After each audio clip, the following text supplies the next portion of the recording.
this was a hiccup. So undoubtedly, we tried to powder coat my turbo and failed. Boy,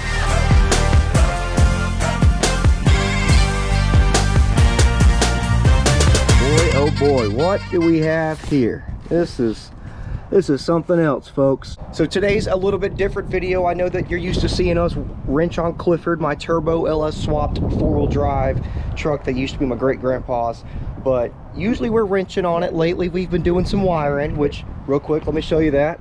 Here's a little bit of the, I don't want to call it aftermath, but it's, you know, scrap that's left over.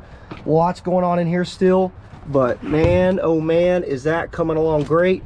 Don't worry, we'll get to that in another video as we start wrapping this thing up. I didn't want to include yet like another fourth part of me doing the exact same thing over and over, so I've been busting tail 2 or 3 hours a day, running wire, doing things, making big progress on that.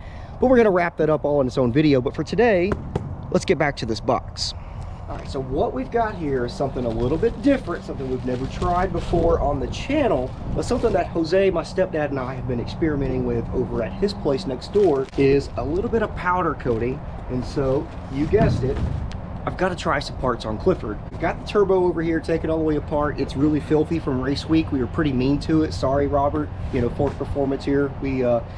Race week's pretty mean to those things, but thankfully that Joker skill kicking and it's clean where it counts. But we are taking things like the turbo, like my Holly intake, and we're gonna powder coat them today. So stick around for that. Right now, I'm gonna go get all of that stuff cleaned up and kind of lightly prep for powder coat. It doesn't need much stuff prep work wise for powder coat. It just needs to be clean, degreased, yada yada yada. We'll go through that. So let's go get that done.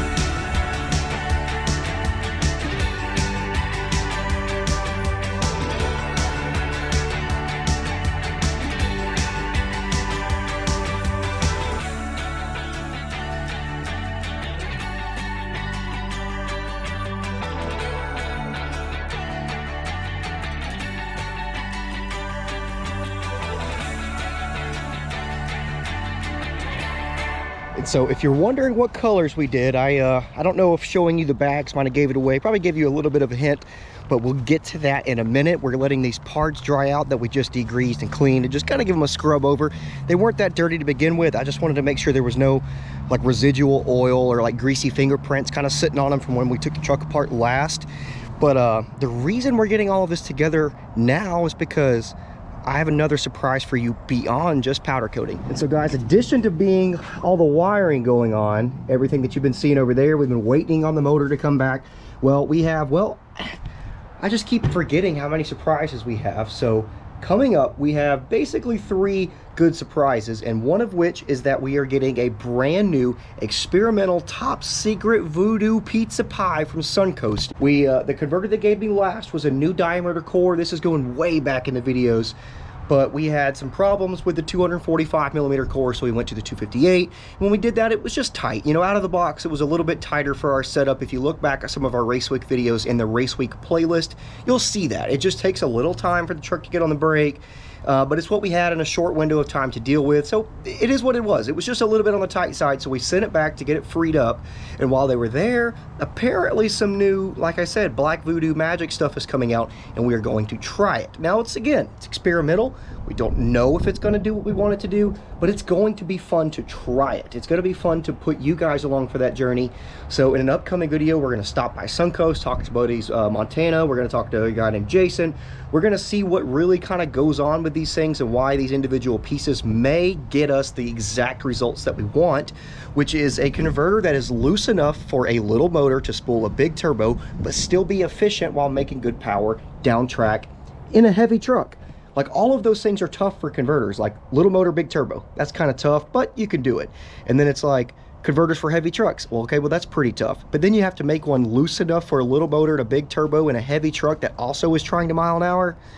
Yeah, man, that's tough. And the guys that got that going on, it took them a long time to get there. This is not an easy concept. It is not an easy thing to get right, but I'm excited to be trying some relatively new stuff that's come to the market that wasn't possible before, that are now hot off the CNC machines that make some of this stuff happen.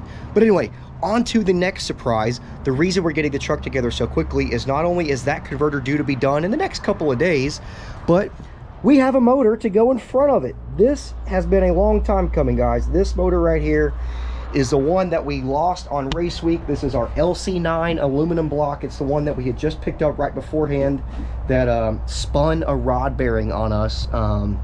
When we took it all the way apart, we really couldn't find any particular reason why that may or may not have happened. And I mean, it's just, we're just chalking it up to be a parts failure at this point, because all the other oiling surfaces looked great except for the two bearings that got really, really hurt during the rod spinning and knocking, driving down the highway. Oh, it's fine, it's the gauge, we need to change the oil, all the hopeful things that we try to tell ourselves, when in reality it was trying to die. But anyway, this is it. This is the LC9. This now has a fresh forged crank in it, so no more stock crank. So it has got a forged crank in it. It has got Molnar power adder plus rods in it. It's got the same Wiseco stock bore 5.3 pistons in it that we were able to reuse those, but it's been re-ringed, re-bearinged. It has been verified on ignition timing to be top dead center, and we're going to do that with this new balancer. That'll be coming up in an upcoming video. So lots of moving pieces and lots of ground to make up for the lack of videos that we've had so far. It just genuinely hasn't been that much going on, aside from repetitive wiring. That's I don't know, like, you guys got to think that's boring at some point. Like, you want to see the finished product, and we've covered enough along the way, but this is it. If you're wondering why there's no valve covers on it, that's the ones that you saw over there that we were cleaning up. But we'll get these covered up because we're going to be right back in this in a minute. Anyway, let's go powder some stuff. So here's everything we're going to try to get done today. We got intake base, turbo, we're getting it taped up. We've got charge pipes going on here. We got to clean these edges up a little bit. Valve covers, water pump. There's got to be a few more things that we're going to work on too, but those are still in the shed. We got to dig those out. This is going to be far enough to try to see if we can either A, get all of this done tonight, or B, get it done successfully. So first things first, we're going to get going with this. Powder coating stuff in the kiln is in there. Let's get after it, guys. So this is our big professional, bad to the bone, world-class, finest, state-of-the-art powder coating oven. This is what we've got right here. This is the kiln that we've acquired to work, and it is not perfect. It is not the typical cabinet that you're probably used to seeing, but it works like a freaking champ. You get in here, you turn the knobs, you do the thing, and it gets wee woo, and it's hot, and stuff is baked. So you can tell we got the we're going to start with the valve cover here. This is the easiest, the safest item to start with, because if it's terrible, I have other valve covers that we can try again with. If it's not the color that we want, because like I said, the color's a little bit of a surprise. It's over there on the table, but it's an illusion color, which means that the powder is dormant until it is baked. So we're going to be able to see a really cool transition once this is applied from the powder there, and it's a close indicator of what the color is going to be. But from what it is as powder to what it is as baked and fully cured and everything. So we're going to start with the valve cover there.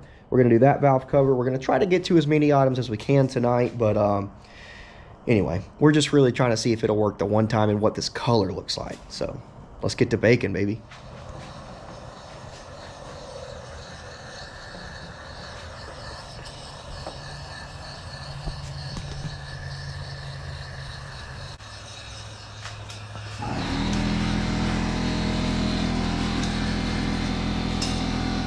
Well, I guess you can tell, as long as the camera's picking it up, but I guess you can tell that it's going to be green, at least to a certain degree. You could tell that from the bag earlier, but boy, oh boy, I'm really excited to see the transition. It almost looks blue on camera, but I'm really excited to see the transition that this stuff makes.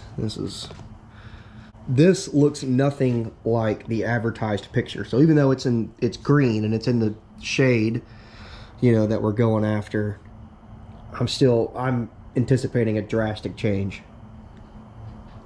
It's gonna be freaking cool. Woo! Toasty in there. Little over tree fitty, huh? So you can tell this is not your typical cabinet setup. You gotta be really careful about touching the edges of both the kiln and of whatever product that you're, you know, covering. But now it's time to shake and bake, baby. 20 minutes later. All right, here we go. 20 minutes of baking. Oh, dude, that looks freaking cool. Look at that.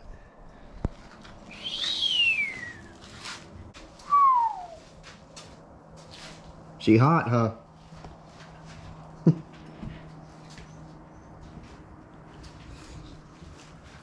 So that's what it looks like fresh out of the oven.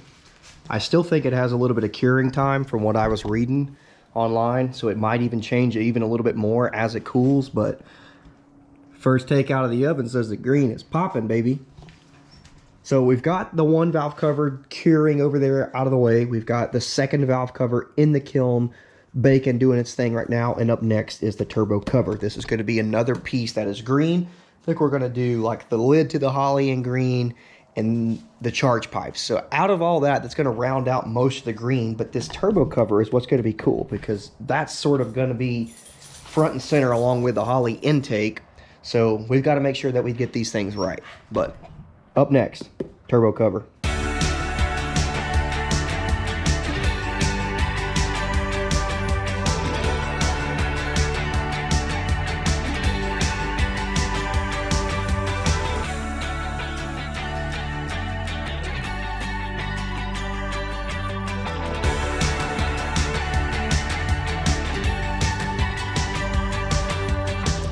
So the second valve cover just come out of the kiln, and look at the difference between, like, that's so silver looking, like fresh out of the oven, versus this. I know the light's gonna make it really hard to see compared to what we're seeing with our eyes, but this cooler one is really bringing out the green, whereas this one, a lot of the silver is kind of shining through a little bit.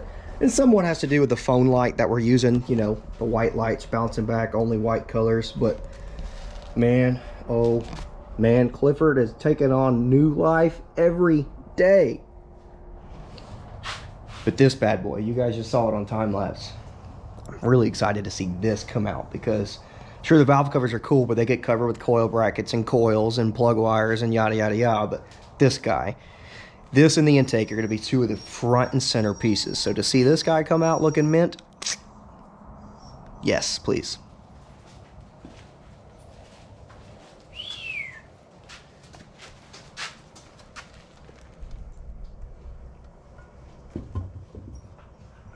Ooh, we got it. Just about ½ an inch down there. Me and Jose were kind of worried that we didn't have the hangers high enough of our highly professional, state-of-the-art powder cabinet professional kiln, you know, like who would ever would have thought. Of course, we planned it that way. But anyway, we were worried that we didn't have the hangers bent quite short enough for the turbo to hang on the jack stands that we have in there without hitting the bottom, and it was ½ inch away. But we knew it the whole time, you know. Eyeball these things. Put your best eye on it. Works every time. All right, so it's been a little while. We had some pizza, had some dinner. These two guys should be all the way cool, but guys, I'm gonna be honest, I don't know. These are green, but they are not the green we were expecting. They are, I mean, they're green for sure, but these things are not oh look, he's got the turbo out too. These are not exactly the illusion green we're looking for. This is a neat color, but it's almost gray. Like, what do you think, Al? Like, I mean, it's green, but it's gray, right? Yeah, it's grayish green. Yeah, it's like, she called it that, the like magnetic color that comes on the Mustangs. She used to have one, a Mustang, so that's where she's getting that from. But I don't know, guys. The finish is good, like as far as the coverage that we got and the adhesion and everything. Now that looks super good. Like it, Jose was saying, man, I've never had powder take this well, which this is like the first aluminum parts that we've done. So we don't know if it's because the couple of things that we've done before were like steel, and if they didn't take as good because of metallurgically differences, or if it's because these things were really clean.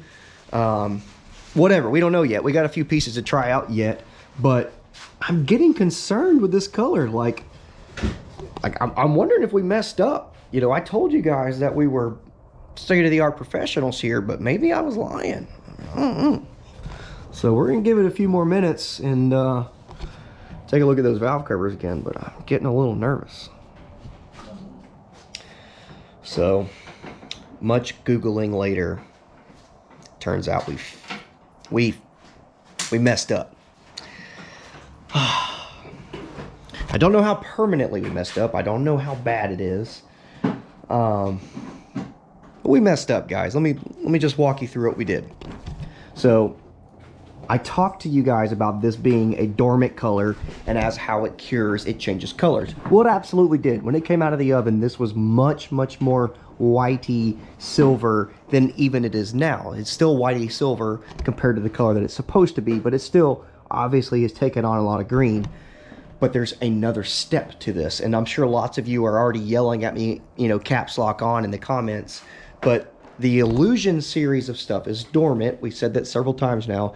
But the second part of that is that it uses a clear coat to really draw out the pigments in the metallics and stuff to get the exact glossy, really deep color shift that you want. So basically, you're supposed to put this color on, bake it just long enough to get melted so that the powder itself, like they call it, flows out to where it becomes a liquid on the cover. You pull it back out, allow it to cure, put your clear coat on, and then rebake it according to the clear coat instructions. And that gives you the actual color that you're seeking instead of this, you know, cool color, but it's not what I wanted. I wanted something, you know, really green, because Clifford, you know, it was one of my goals for him to go back to being the original two-tone green and gold. So the more I think I can start applying tasteful amounts of that green in places under the truck, like the charge pipes, like the turbo, like the intake lid, it's gonna like really drive that message home. It's gonna start steering my momentum towards that. But this is a hiccup. So undoubtedly, we tried to powder coat my turbo and failed. You know, this is live action. A lot of guys probably would have just completely remade this video. They probably would have just gave up and took it to someone. But I like doing things myself, even if they don't turn out perfectly. One thing I'm happy with, like we mentioned, is that the coverage and the coating looks fantastic. It took to the aluminum, it took to the cover really, really well. It's just not the color we wanted. So was it a total fail? I mean, yeah, it's pretty sucks, but I don't think it's a complete disaster. We've got, you know, we got the spray gun working right. We got this, we got that. But, man, we're really letting our professionalism shine right here. So 3 things that have been happening. We got the motor back. We've got this crazy custom pizza pie converter coming from Suncoast that we're hoping is going to work for us. On paper, it has all the things that we need. Like I said, more to come on that. And then the third update is that we failed at powder coating stuff in the engine bay. But anyway, that is all that I have for you guys today. Thanks for watching. Keep digging, and maybe we'll powder coat this right the next time.